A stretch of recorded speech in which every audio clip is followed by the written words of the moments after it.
ஏன் இது வந்து ஃபியூல் இது கட் ஆஃப்ல இருக்கு அப்படின்ற கேள்வியை இந்த இன்னொரு சக பைலட்ல இருக்கவர் கேட்கிறாரு.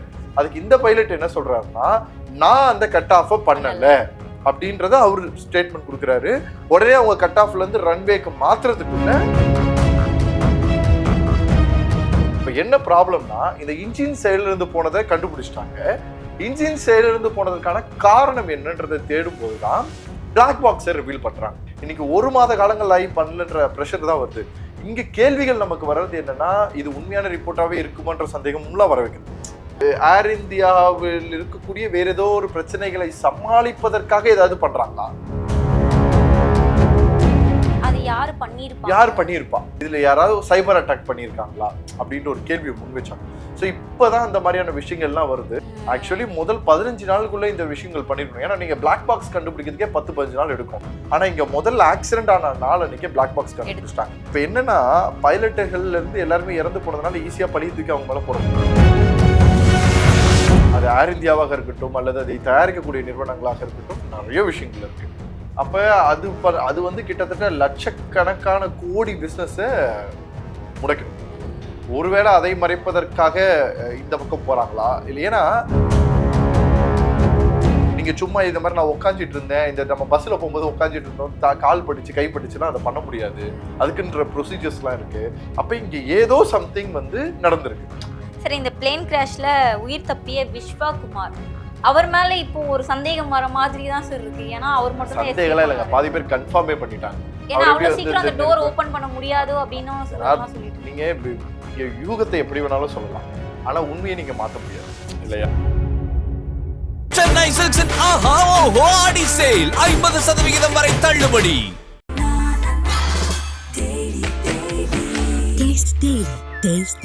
அறுவை சிகிச்சையில் கத்தை என்பது வரலாறு, ரோபோட்டிக் சர்ஜரி என்பது இன்றைய கூறு. தங்கம் புற்றுநோய் சிகிச்சை மையம், நாமக்கல் மற்றும் கான்பூர். கிங் டிவி நேயர்களுக்கு வணக்கம். இன்று நம்முடன் இணைந்திருக்கும் சிறப்பு விருந்தினர் சோஷியல் ஆக்டிவிஸ்ட் திரு ஹரிகிருஷ்ணன் அவர்கள். சார் வணக்கம். சார் வணக்கம். ஏர் இந்தியாவுடைய போயிங் விமானம் கடந்த ஜூன் 12ஆம் தேதி டேக் ஆஃப் ஆகி ஒரு சில வினாடிகளே விபத்துக்குள்ளாச்சு. இது குறித்து, இந்த விமான விபத்து குறித்து இந்தியா ஏஐபி ரிப்போர்ட் ஒன்று வெளியிட்டிருக்காங்க. அந்த ரிப்போர்ட்ல என்ன சொல்லியிருக்காங்க அப்படின்றத சொல்லுங்க. ஜூன் 12ஆம் தேதி நடந்த விபத்து. கிட்டத்தட்ட நம்ம எல்லாருமே வெயிட் பண்ணோம், அந்த பிளாக் பாக்ஸ்ல என்ன இருந்திருக்கோ, என்ன நடந்துச்சு அப்படின்றது. ஏன்னா 260 பேரோட உசுர் வந்து அவ்வளோ சாதாரணமான ஒரு விஷயம் இல்லை. நம்ம அவ்வளோ பெரிய வலியும் வேதனையும் சுமக்க வச்சுது. தமிழ்நாடு மட்டுமல்ல, நேஷனல் முழுக்க இருக்கக்கூடிய எல்லா மீடியாக்களுமே அதை பற்றி பேசிக்கிட்டே இருந்தாங்க.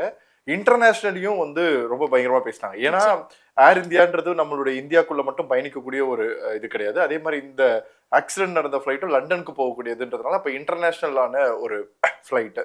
ஸோ அப்போ எந்த அளவுக்கு அதோட சேஃப்டிஸ் ஃபாலோ பண்ணுறாங்க, யார் பைலட் பேரில் தப்பா அல்லது வந்து அங்கே செக் பண்ணக்கூடிய அவங்களோட தப்பா அல்லது சிஸ்டம் தப்பா அல்லது மால்ஃபங்க்ஷன் ஏதாவது ஆயிருக்குமா அல்லது ஏதாவது ஹேக் பண்ணாங்களான்னு பல கேள்விகள் ஒவ்வொரு இடத்துலையும் ஒவ்வொரு விவாத மேடையெல்லாம் நிறைய பார்த்தோம். இன்னும் சொல்ல போனால் நிறைய பேர் என்ன சொன்னாங்க, ரக்க திரும்பிடுச்சு, இப்படி சைட் ஆயிடுச்சு.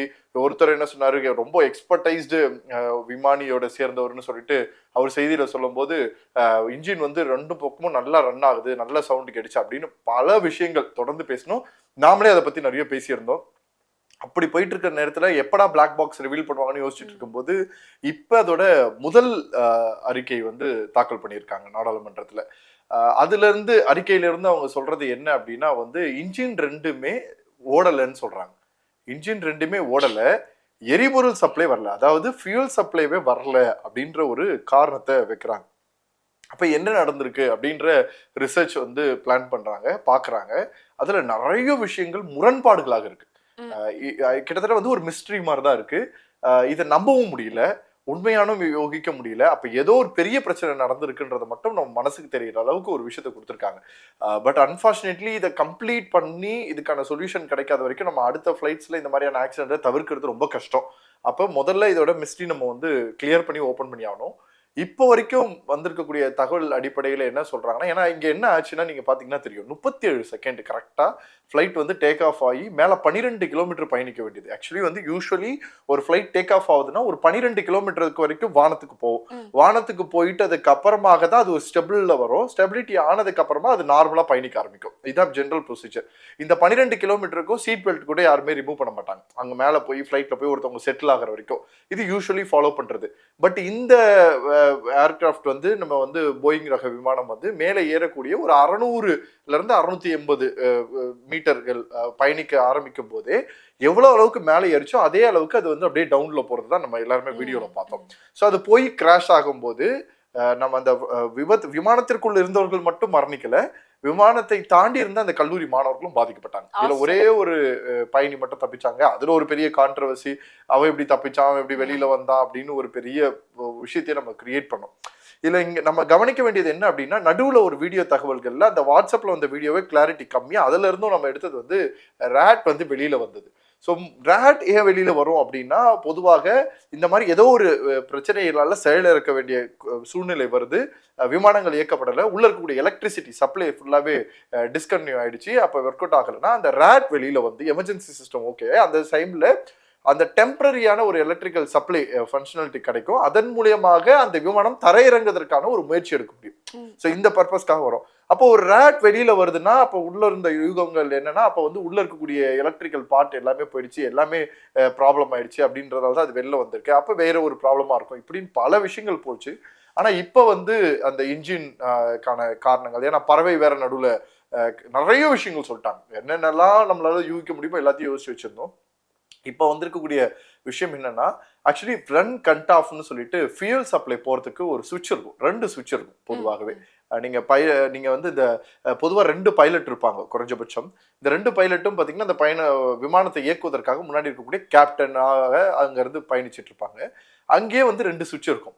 இப்போ நீங்க நம்ம பெட்ரோல் எல்லாம் பார்த்தீங்கன்னா ஃபியூல் வந்து ஆஃப் பண்றது, ஆன் பண்றது, ரிசர்வ் போடுறது எப்படி இருக்கும், கிட்டத்தட்ட இது வந்து பார்த்தீங்கன்னா ஒரு சின்ன ஒரு பட்டன் ஸ்டிக் மாதிரி இருக்கும்னு வச்சுக்கோங்களேன். இந்த ஸ்டிக் வந்து நீங்க அப் டவுன்ற மாடல் மாதிரி இருக்கும், மேலே ரன்னு, கீழே வந்து கட் ஆஃப்னு இருக்கும். ரன்னுனா ஃப்ளைட் வந்து இயக்கத்திற்கு தேவையான எரிபொருள் சப்ளையை கொடுத்துட்டு இருக்கக்கூடிய சரியான இதுல இருக்கிறதுன்னு அர்த்தம். கட் ஆஃப்ன்றது வந்து லேண்ட் ஆனதுக்கு அப்புறம் பண்ணுவாங்க. ஒரு அந்த இது தரையிறங்கும் போது அந்த 2 சக்கரங்கள் ஓப்பன் ஆகி தரையிறங்குச்சு இல்லையா, ஓடுபாதையில வரும்போது அது வந்து கட் ஆஃப் பண்ணாங்கன்னா அதற்கப்புறமா அதோட எரிபொருள் சப்ளை வந்து ஸ்டாப் ஆகும். இது வந்து அப்படின்னா ஆஃப் ஆயிடுது, முடிஞ்சிடுது அப்படின்றது வந்து அதோட அசம்ஷன் கணக்கு. இதை நம்ம நினைக்கிற மாதிரி ஏதோ தெரியாதனமா கையில சுவிட்ச் ஆஃப் பண்ணி ஆன் பண்றதெல்லாம் விளையாட்டுத்தனமா கூட பண்ண முடியாது, அப்படி கிடையாது. ஏன்னா இதோட மாடலே ரொம்ப வித்தியாசமா இருக்கும். எப்படின்னா நீங்க வந்து புஷ் பண்ணி அப் பண்ணி லைக் வந்து ஒரு ஸ்க்ரோலிங் பண்ற டைப் மாதிரிலாம் ஒரு வித்தியாசமா தான் வச்சிருப்பாங்களே. நீங்க சும்மா பேருக்கு இப்படி ரைட் லெஃப்ட் மேலே அப் கட் ஆஃப் பண்றது, ரன் பண்றது பண்ண முடியாது. இப்போ என்ன ப்ராப்ளம்னா, இந்த இன்ஜின் செயலில் இருந்து போனதை கண்டுபிடிச்சிட்டாங்க. இன்ஜின் செயலில் இருந்து போனதுக்கான காரணம் என்னன்றதை தேடும் போதுதான் பிளாக் பாக்ஸை ரிவீல் பண்றாங்க. இந்த பிளாக் பாக்ஸ் நம்ம ஆல்ரெடி பேசியிருந்தது தான். பிளாக் பாக்ஸ்னா என்னன்னா, எக்காரணத்துக்கு ஒன்றும் எப்பேற்பட்ட சூழ்நிலையிலையும் டேமேஜ் ஆகாம உள்ள இருக்கக்கூடிய எந்த திசையில எவ்வளோ ஸ்பீடில் எவ்வளோ இயக்கிருக்காங்க, என்னென்ன சுவிட்ச் ஆன் பண்ணியிருக்காங்க, என்னென்ன சுவிட்ச் ஆஃப் பண்ணியிருக்காங்க, என்னென்ன பேராமீட்டர்ஸ் அது ரன் ஆயிருக்கு, என்னென்ன மெசேஜஸ் கொடுத்துருக்காங்க, அங்கே இருக்கக்கூடிய பேசஞ்சர்ஸ்க்கு என்ன சொல்லியிருக்காங்க, பைலட்ஸ் 2 பேரும் என்ன பேசியிருக்காங்கன்ற வரைக்கும் மொத்தமும் ரெக்கார்ட் ஆகி கம்ப்ளீட் இன்ஃபர்மேஷன்ஸ் இருக்கும். அதை டீகோட் பண்ணுவாங்க. அது வந்து ஒரு சாஃப்ட்வேர் வச்சு டீகோட் பண்ணி திருப்பி அதை ஒரு ஃபைலாக கன்வெர்ட் பண்ணி அதுக்கப்புறமா எல்லாத்தையும் லிசன் பண்ணணும். ஒவ்வொரு செகண்ட்ல ஒவ்வொருத்தையும் டிசைன் பண்ணி ரிப்போர்ட்ஸ் எடுப்பாங்க. இப்போ அதுல ஒரு வார்த்தை வந்து வருது.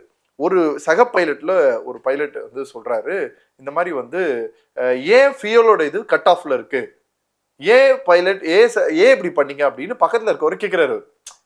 எதனால நீங்க இப்படி பண்ணீங்க, ஏன் இது வந்து ஃபியூல் இது கட் ஆஃப்ல இருக்கு அப்படின்ற கேள்வியை இந்த இன்னொரு சக பைலட்ல இருக்கவர் கேட்கிறாரு. அதுக்கு இந்த பைலட் என்ன சொல்றாருன்னா, நான் அந்த கட் ஆஃப் பண்ணல அப்படின்றத அவர் ஸ்டேட்மெண்ட் கொடுக்குறாரு. உடனே அவங்க கட் ஆஃப்ல இருந்து ரன்வேக்கு மாத்துறதுக்குள்ள மொத்த கிராஷ் நடந்திருக்கு. அப்ப கட் ஆஃப்ல இருக்கிறதே இவங்க 2 பேருக்குமே தெரியல. இல்ல, அந்த டைம்ல ரன் ஆகும் போதுதான் ஒரு ஸ்விட்ச் பட்டன் வந்து கட் ஆஃப்ல இருந்திருக்கு. சோ கட் ஆஃப்ல இருந்தது எப்படி கட் ஆஃப் ஆச்சு? ஏன்னா கட் ஆஃப் ஆகாது. நீங்க வந்து ஸ்டார்ட் பண்ணும்போது இதெல்லாம் செக் பண்ணிட்டு தான் கட் ஆஃப் பண்ணுவாங்க. ஏன்னா செக்கிங் ப்ராசஸ்ன்றது நீங்க எப்படி வந்து எக்ஸ்டர்னலா அவுட் சைட்ல இருக்கக்கூடிய இன்ஜினியர்ஸ் எல்லா ஃபங்க்ஷன் கிட்டத்தட்ட ஒரு 200 to 300 ஃபேக்ட் செக் பண்ணுவாங்க. இதெல்லாம் வெளியில நடக்கக்கூடியது. அதற்கப்புறமா ஃபிளைட் எடுக்கிறதுக்கு முன்னாடி அந்த பைலட்டாக இருக்கக்கூடியவர்கள் அவருக்கு ஒரு ஃபேக்ட் செக் இருக்கு. இந்த ஃபேக்ட் செக் எல்லாமே ப்ராப்பரா இருந்தாதான் வண்டியோட ரன்னிங் இதுவே நடக்கும். ஸோ இங்க இது வந்து கட் ஆஃப்ல இருக்கிறதுனால எரிபொருள் சப்ளை வந்து போகல. எரிபொருள் சப்ளை போகலன்னொடனே இன்ஜினோட ஃபங்க்ஷனிங் நடக்கல. இன்ஜினோட ஃபங்க்ஷனிங் நடக்கலன்னொடனே இவங்களுக்கு தர்ஸ்ட் கிடைக்கல. அதனால தான் அவங்க வந்து மேடே கால் பண்ணிட்டு தர்ஸ்ட் வந்து எனக்கு வரல அப்படின்றத அவங்க அந்த இடத்துல வந்து மென்ஷன் பண்ணி சொல்றாங்க அந்த பைலட். இதெல்லாம் ரெக்கார்டிங்ல நம்ம முன்னாடியே கண்டுபிடிச்சிட்டோம், அவங்க சிக்னலா கொடுத்து கண்டுபிடிச்சிருந்தோம். அப்ப ஏன் இந்த வார்த்தைகளை பயன்படுத்தினாங்க அப்படின்னு கேட்கும் போதுதான் இந்த விஷயங்கள்லாம் ரிவீல் ஆயிருக்கு. இப்ப இங்க பிரச்சனையே என்னன்னா, நீங்க வந்து ஒரு ஃபிளைட் டேக் ஆஃப் பண்ணும்போது ரன்வேல இல்லாம டேக் ஆஃபே பண்ணிருக்க முடியாது. நிச்சயமா.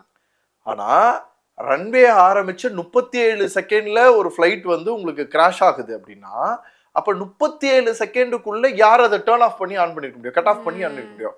அப்ப இத பைலட் 2 பேருமே நான் பண்ணலன்றது அப்படி சொல்றாங்க அப்படின்னா அப்ப அது எப்படி ஆட்டோமேட்டிக்கா நடந்திருக்க முடியும்? அது யாரு பண்ணிருப்பா? யார் பண்ணிருப்பா? ஸோ இது நீங்க ரீசன்ட் லாஸ்டாவே பாத்தீங்கன்னா நீங்க வந்து ஃபார்மர் எம்பி எல்லாம் சொல்லும் போது ஒரு ஸ்டேட்மெண்ட்ல என்ன சொன்னாங்கன்னா இதுல யாராவது சைபர் அட்டாக் பண்ணியிருக்காங்களா அப்படின்ற ஒரு கேள்வியை முன் வச்சாங்க. ஸோ இப்போதான் அந்த மாதிரியான விஷயங்கள்லாம் வருது. ஆனா இது வந்து நீங்க எதுவுமே ஃபைனல் டெசிஷனுக்குள்ள கொண்டு போக முடியாது. ஏன்னா இது ஃபர்ஸ்ட் ரிப்போர்ட் தான். இதுவே பயங்கர அழுத்தத்திற்கு பிறகு செம்ம டிலேல வந்திருக்கு. ஆக்சுவலி முதல் 15 நாளுக்குள்ள இந்த விஷயங்கள் பண்ணிருக்கணும். ஏன்னா நீங்க பிளாக் பாக்ஸ் கண்டுபிடிக்கிறதுக்கே 10-15 நாள் எடுக்கும். ஆனா இங்க முதல்ல ஆக்சிடென்ட் ஆன நாள் அன்னைக்கே பிளாக் பாக்ஸ் கண்டுபிடிச்சிட்டாங்க. அடுத்த நாளே கமிட்டி ஃபார்ம் பண்ணி இதை எக்ஸிகியூஷன் பண்ணி வெளியில அனுப்பிட்டாங்க. வித் யூஎஸ் டீம் எல்லாருமே இதுல இன்டர்கேட் கொண்டு வந்துட்டாங்க. அப்ப நீங்க இது 15 நாள்ல நீங்க ஜூன் மந்தே கண்டுபிடிக்க வேண்டிய விஷயம் இன்னைக்கு 1 மாத காலங்கள் ஆகி பண்ணலன்ற ப்ரெஷர் தான் வருது. இங்க கேள்விகள் நமக்கு வர்றது என்னன்னா இது உண்மையான ரிப்போர்ட்டாவே இருக்குமான்ற சந்தேகம்லாம் வர வைக்குது. ஏன்னா பாருங்களேன், ஏன்னா இப்ப நீங்க வந்து 30 நாள் கழிச்சு முதல்ல இவ்வளவு டிலே பண்ணணும், டிலே ஆகுதுன்றது ஏன் இன்னைக்கு வரைக்கும் இன்டிமேஷன் பண்ணல அப்படின்னு பல கேள்விகள் அதுக்குள்ள வர ஆரம்பிக்குது. ரெண்டாவது ஏர் இந்தியாவில் இருக்கக்கூடிய வேற ஏதோ ஒரு பிரச்சனைகளை சமாளிப்பதற்காக ஏதாவது பண்றாங்களா இல்ல உண்மையிலேயே இது ஏதாவது டாடா குழுமம் கூட இப்போதைக்கு எங்களால எந்த பதிலும் சொல்ல முடியாதுன்னு தான் சொல்லியிருக்காங்க. அவங்களால எந்த ஒரு டெக்ளரேஷன் பண்ண முடியாது. இப்ப என்னன்னா பைலட்டுகள்ல இருந்து எல்லாருமே இறந்து போனதுனால ஈஸியா பழி தூக்கி அவங்க மேல போட முடியும்.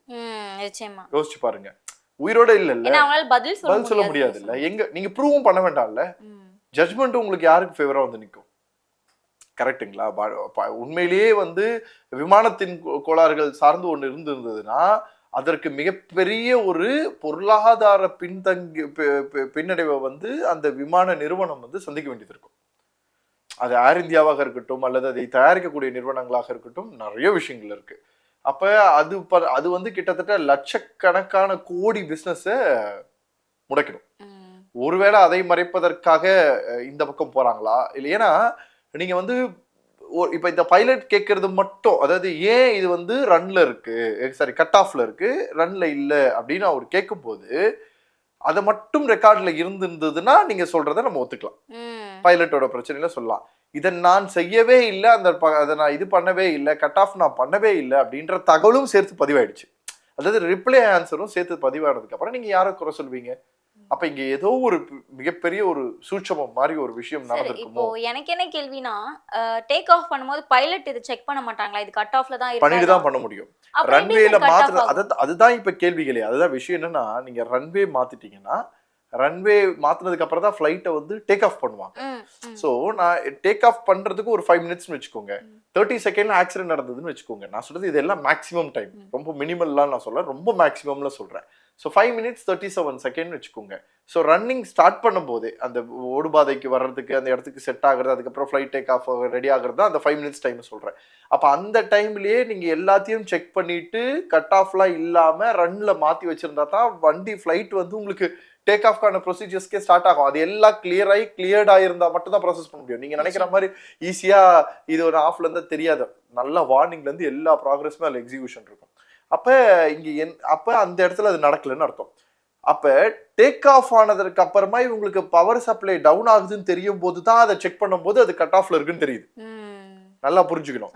அப்ப இந்த 37 செகண்டுக்குள்ள இருக்கக்கூடிய உரையாடல் தான் ஒண்ணு இல்ல, வெரி சிம்பிள். நீங்க இங்க இருந்து இப்ப இந்த வீடியோ பாக்குற டைம்ல கம்பேர் பண்ணுங்க, ஏன் இது வந்து கட் ஆஃப்ல இருக்கு, என்ன பண்ணீங்க, நீங்க ஏன் இப்படி பண்ணீங்க அப்படின்னு நான் கேட்கிறேன். எனக்கு 8 செகண்ட் முடிஞ்சிருச்சு. அடுத்து பதில் சொல்றா, இல்ல இது நான் பண்ணவே இல்லையே, எப்படி கட் ஆஃப்ல இருக்குன்னு. அப்படியா அப்படின்னு சொல்லி அவர் டேக் இதுக்கு வந்து ரன்னுக்கு மாத்துறாரு. 27 செகண்ட் 30 செகண்ட் முடிஞ்சிருச்சு. அதுக்குள்ள ஆக்சிடென்ட் கம்ப்ளீட் ஆகி முடிஞ்சு போச்சு. அப்ப இந்த இன் பிட்வீன் செகண்ட்ஸ் ஆட்டோமேட்டிக்கா, ஏன்னா இவங்களை தவிர வேற யாரும் உள்ள வரதுக்கு வாய்ப்பு இல்ல.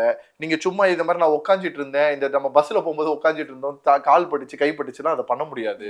அதுக்குன்ற ப்ரொசீஜர்ஸ்லாம் இருக்கு. அப்ப இங்க ஏதோ சம்திங் வந்து நடந்திருக்கு. அப்ப அது என்ன அப்படி ஒண்ணு ஆட்டோமேட்டிக்கா அது கட் ஆஃப் போச்சாம். ஆட்டோமேட்டிக்கா கட் ஆஃப் போகுதுன்னா வாய்ப்பு இருக்கலாம். அப்படின்னா அது வந்து மால் ஃபங்க்ஷனிங்லயும் அதோட உள்ள இருக்கக்கூடியதுலயும் ப்ராப்ளம் இருக்கிறதுக்கு வாய்ப்பு இருக்கிறதுக்கு சான்சஸ் இருக்கு.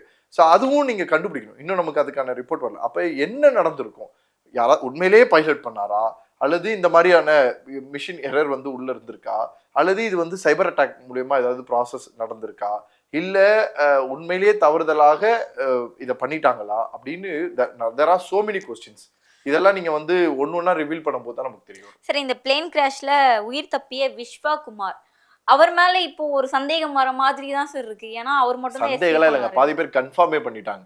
எப்படி அவர் வந்து இறங்குனாரு, அவருக்கு எப்படி ஆக்சிடென்ட் ஆகல, அவரு உள்ள போனாரு, ஏன்னா அவ்வளவு சீக்கிரம் அந்த டோர் ஓபன் பண்ண முடியாது அப்படின்னு சொல்லிட்டு நீங்க யூகத்தை எப்படி வேணாலும் சொல்லலாம், ஆனா உண்மையை நீங்க மாத்த முடியாது இல்லையா? சோ இப்ப அந்த இன் பிட்வீன் செகண்ட்ல அப்ப யார் அதை பண்ணிருப்பாங்க அப்படின்னு நீங்க என்ன அப்படி வந்து இப்ப பைலட் ரூமுக்கு போய் இவர் போய் ரன்னை வந்து கட் ஆஃப் மாத்துறது இல்லையா?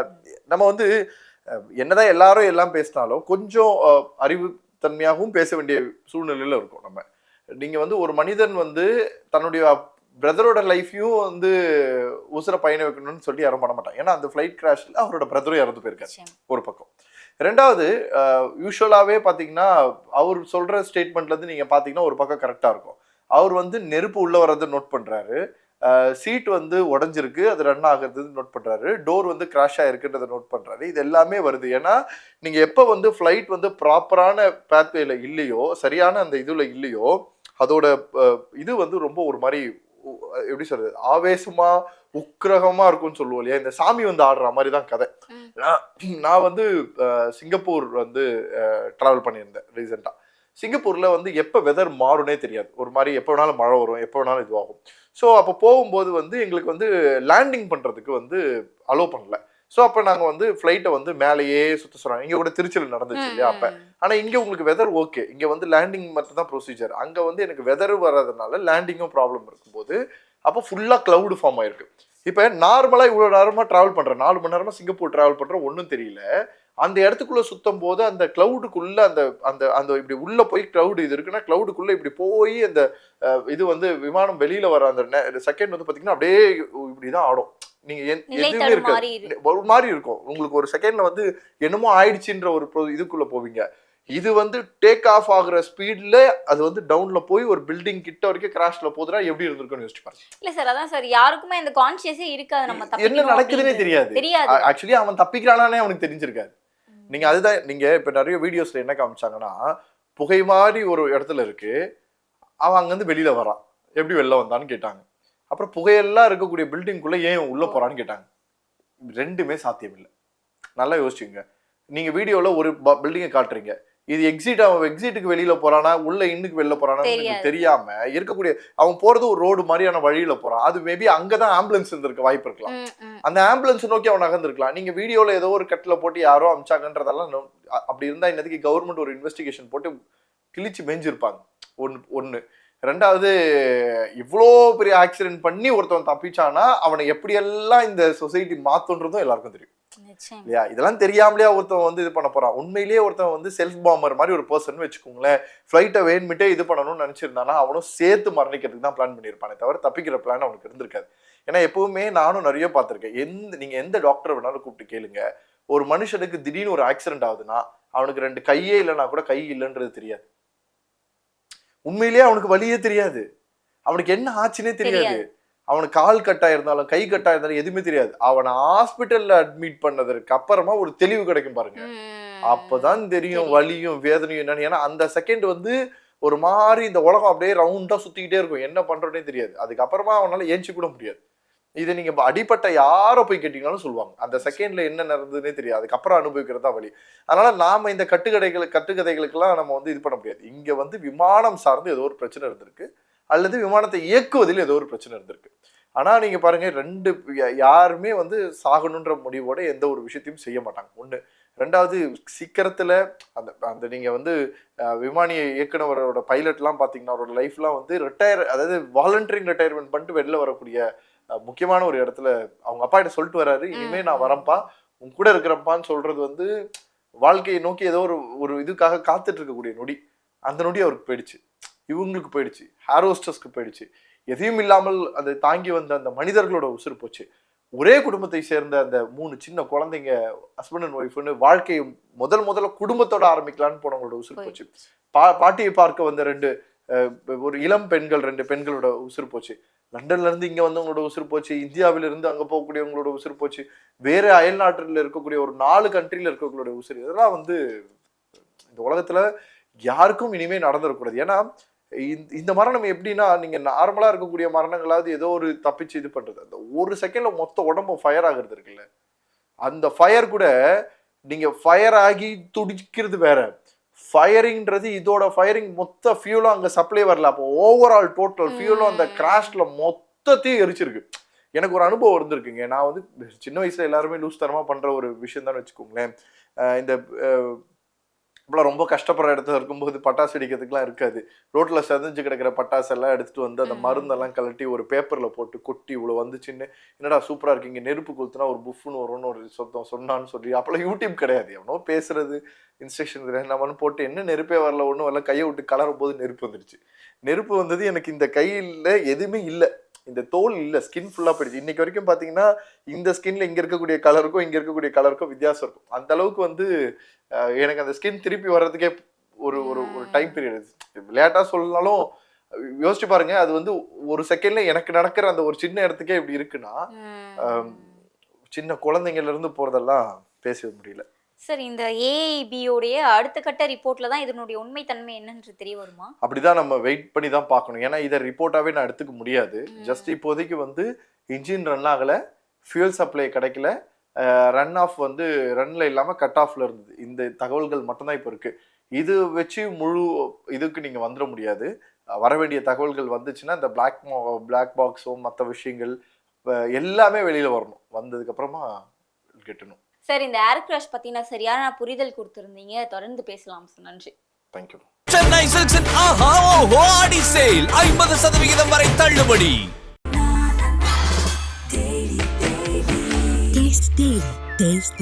அறுவை சிகிச்சையில் கத்தை என்பது வரலாறு, ரோபோட்டிக் சர்ஜரி என்பது இன்றைய கூறு. தங்கம் புற்றுநோய் சிகிச்சை மையம், நாமக்கல் மற்றும் கான்பூர்.